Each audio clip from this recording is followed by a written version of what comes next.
Энэ хууль бол үзэл баримтлалын хувьд бол зөв байгаа. Ялангуяа хүүхдийг одоо альва донтолтоос сэргийлье гэдэг нь бол зөв. Түүнчлэн тамхи тамхин бүтээгдэхүүн хүний эрүүл мэндэд хор хөнөөл учруулж байгаа бүх төрлийн бүтээгдэхүүнд татвар ногдуулах, онцгой албан татварыг нэмэгдүүлэх нь бол маш зөв.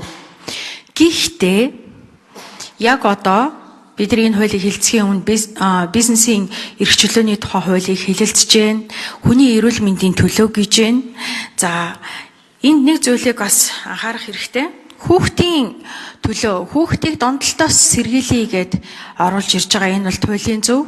Гэхдээ хүүхдэд татахгүй байх тухай энэ зүйл заалт 21 нас хүрсэн хүнд худалдаалах тухай энэ хуульд орж ирчээд давхар вейп болон бусад тамхин бүтээгдэхүүний үнэр амтыг одоо хориглож татварыг нэлээд дээгүүр тавьж өгж байгаа нь энэ өөрөө тамхин бүтээгдэхүүний хэрэглэгчд нь тэр дундаа вейпийн хэрэглэгчд нь бол зөвхөн хүүхдүүд биш байгаа гэдгийг ерөөсөө ойлгоогүй байна. Нөгөө талд насанд хүрэгдсэн хэрэглэгчдийн одоо хэрэглээний сонголтод, хэрэглээний эрх чөлөөнд түүгээр үл барам тэдний эрүүл мэндтэй сонгох сонголтыг бас боомлж өгсөн ийм одоо нөхцөл байдал харагдаж байна. Тэгэхээр насанд хүрсэн за энэ FYI-ийн 2019 оны судалгаагаар бол 4 хүүхд тутмын нэг нь 3 татж байна гэсэн ийм судалгаа байгаа. Энэ 19 оны судалгаа. Одоогоос хэдэн жилийн өмнөх үү?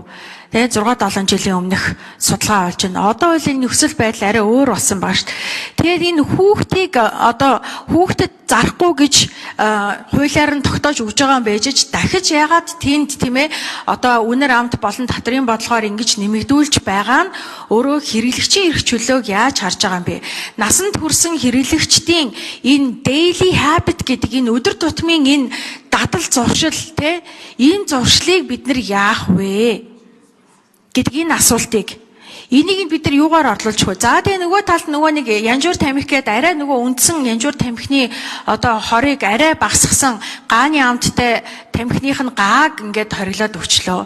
За энэ дундаа ялангуяа эмэгтэй энэ одоо эмэгтэйчүүдийн асуудал, эмэгтэйчүүд бас адилхан тамхи татдаг. Ялангуяа эмэгтэйчүүд эрүүл мэндэ бодоод нэгэн тийм дадал зуршилтай болцсон байгаа эмэгтэйчүүд эрүүл мэндэ бодоод ядчил одоо айкус юм уу нөгөө вейпийн ингээд татья гэдэг ийм байдал руу шилжиж эрүүл мэндэ ингэж бодож байгаа энэ асуудлыг бас таслан зогсоочж байгаа явдал болчихж байгаа юм биш байгаа гэдэг ийм одоо асуулт байна.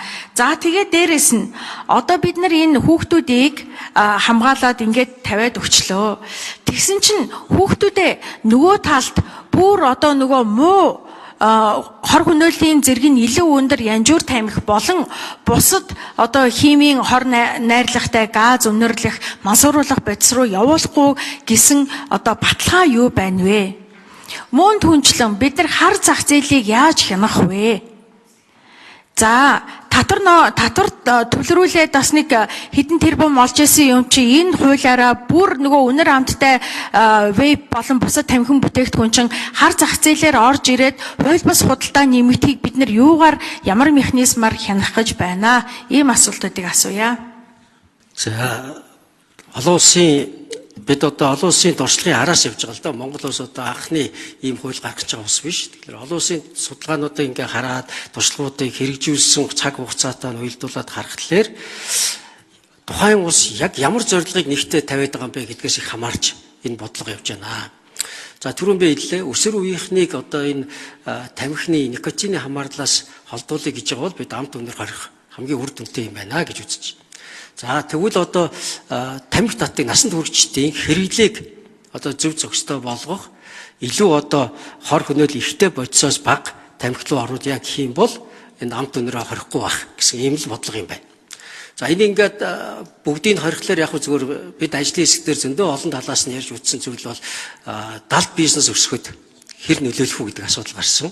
За энэтэй холбоотойгоор одоо жишээлбэл Австрали, Сингапур улсууд одоо амт өнөр хорчихсон ийм улсууд байж байна. За энэтэй холбоотойгоор одоо далд бизнес хувь хүнд өөртөө хэрэгтэй одоо амт өнөртэй ийм тамхи зөөдөг барьдаг гэсэн асуудлууд бас нэлээдгүй дурддагдж яригдж байна.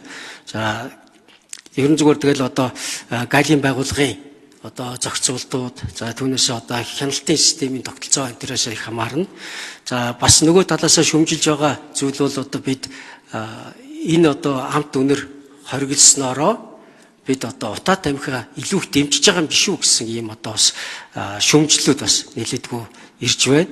За тэгээд одоо энийг бол одоо их хурлын гишүүд та бүгдийн өөрсдөө одоо шийдвэрлэх ямар зорилгоор яаж ажиллах уу гэдгээ л гаргаж байгаа ийм шийдвэр болох байхаа л гэж харж байна. За тэгэхээр ажлын хэсэгт миний бие ч гэсэн багтаж ажилласан. За ажлын хэсгийн хурлын мэтгэлцэн олон талын одоо хоорондын маргалдаа мэтгэлцэн за дээрэс нь ажлын хэсгийн судалгааны үндэслэл хангалтгүй байгаа харьцуулсан олон талыг одоо хангаж харьцуулсан судалгаа хангалтгүй байгаа талаас бид нар бол зөндөө мэтгэлцэн. За тэр үед энэ одоо асуудлуудыг мөн л тавьж исэн. Тэр үед ч гэсэн ажлын хэсгээс энэ одоо ажлын хэсгийн багууд энэ асуултанд хариулт тавьж чадаагүй учраас тодорхой хариулт тавьж чадаагүй учраас чуулганы эндэр дээрээс энийг дахин асууж байгаамаа. За тэгэхээр бид нар нэгэн л хүүхдүүдийг хүүхдүүдийг хамгаалъя гэж байна. Тэгвэл нөгөө талд энэ хууль батлагдсанаар хүүхдүүд үнэр амтгүй нөгөө бүтээгдэхүүнийг худалдаж авахгүй гэсэн баталгаа нь хаана байна? Үнэр амтгүй нөгөө одоо вейп болон бусад тамхин бүтээгдэхүүнийг янжуур тамхиг худалдаж авахгүй гэсэн одоо баталгаа. За олон улсын судалгаанууд бол ерөнхийдөө илүү их одоо жин дарж байгаа. Сая бас баасан зорилгч хэллээ. Ер нь бол одоо бид хоёр одоо жин дээр дийнслээд л одоо алийг илүүтэй тавих уу гэдэг л ийм бодлогын шийдвэр одоо банкны хороо болон банкны хороогоор гаргалаа, ажлын хэсгээрээ гаргалаа.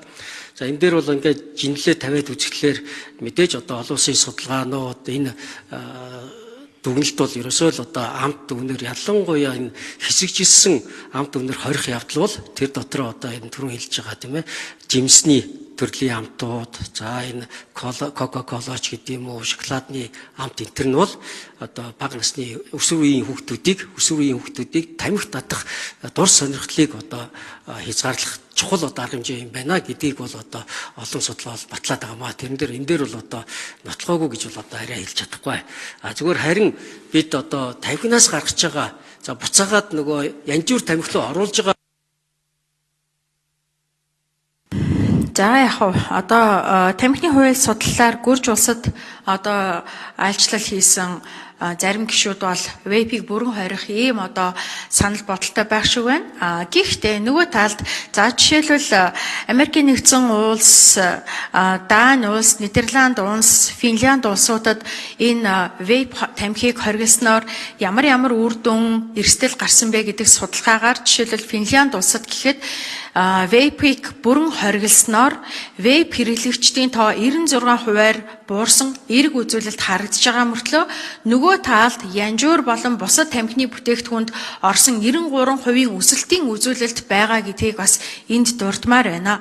Өөрөөр хэлбэл бид нар хүүхдийг үнэр амтнаас хамгаалахдаа бусад төрлийн хортой бүтээгдэхүүн рүү орохгүй байх тэр бүх хамгаалтын урьдчилан сэргийлэх механизмыг бүрэлдүүлж өгөөгүйгээр шууд хориглож байна. За тамхины энэ хяналтын хуультай холбоотой ажлын хэсгийг ахлаж ажиллахад бас одоо зориуд бас одоо эрүүл мэндийн асуудалтай холбоотой учраас би өөр ахалж энд ажиллаж байна.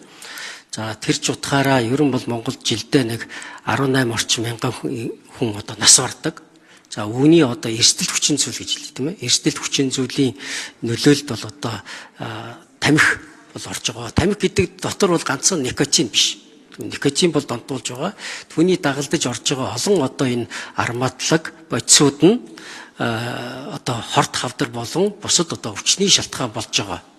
Тэр ч утгаараа ерөөсөө өвчний гол шалтгаан эрсдэлд одоо хүчин зүйл гэж бид нэрлэдэг. Тухайлбал юм бол хорт хавдрын шалтгаанд одоо хүний одоо буруу зуршлаас хамааралтай хорт хавдар үүсэх эрсдэл 30% гэж үздэг. Нэгсэндээ одоо илүүдэлжингүй, арх уудгүй, тамхи татдаггүй байх юм бол та хорт хавдар өвдөх эрсдэл 30%-аар борно л гэж ойлгох хэрэгтэй, тийм ээ. Тийм учраас бол одоо тамхи бол сайн гэж хэлэх хүн энэ дотор байхгүй. За тэгэхээр энэ онцгой татрын асуудал бол үнэхээр хүний эрүүл мэндэд хор хөнөөлтэй шууд болон хүний эрүүл мэндэд өөрт нь болоод өрөөл бусдад шууд болон шууд бусаар хортой бүтээгдэхүүн аливаа төрлийн хор хүнэл учруулж байгаа бүтээгдэхүүнд онцгой татвар байх нь маш зөв өө. Тэр дундаа тамхин бүтээгдэхүүн бүх төрлийн тамхин бүтээгдэхүүнд онцгой татвар ногдуулах нь маш зөв. Харин энд төрийн бодлогын уялдаа холбоо гэдэг зүйл байхгүй улмаас өнөөдөр тэнд нэг Евразийн хэлэлцээр тэнд байгаа Евразийн хэлэлцээрээр зарим нэгэн улсаас орж ирж байгаа янжуур тамхи болон бусад тамхин төрлийн бүтээгдэхүүний татварыг тэглэх энд гэтэл хууль санаачлаад орж ирсэн зүйл нь ингээд хоорондоо хашаад байгаа энэ асуудлыг болоос энэ бүх болж байгаа асуудал бол өөрөө төрийн бодлогын уялдаа холбоо байхгүй байгаагийн илэрлээ.